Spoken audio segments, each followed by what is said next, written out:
Itong Philippine National Police naglatag na raw ng tracker team laban sa dumaraming kaso ng panghuhold up dyan sa Iloilo. May balita ang Bombo Radio Iloilo.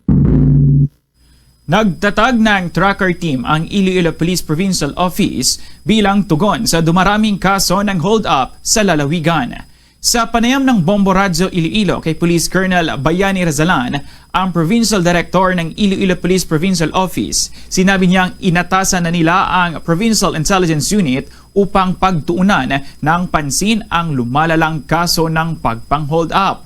Ayon kay Razalan, layunin ng hakbang na ito na mapigilan ang sunod-sunod na insidente ng pagnanakaw sa Iloilo. Tiniyak din niyang patuloy ang ginagawang pagsusubaybay ng mga otoridad sa kriminalidad sa lalawigan. Batay sa datos ng Iloilo Police Provincial Office, nakapagtala ng 4 na kaso ng hold-up sa loob lamang ng Pebrero 2025. Kabilang dito ang insidenteng naganap sa bayan ng Pavia noong Pebrero 10 kung saan natangay ng mga sospek ang kita ng fuel tanker ng Metro Iloilo Transport Service Cooperative. Patuloy namang pinaiigting ng kapulisan ang kanilang operasyon upang mahuli ang mga nasa likod ng krimen at mapanatili ang kapayapaan sa lalawigan.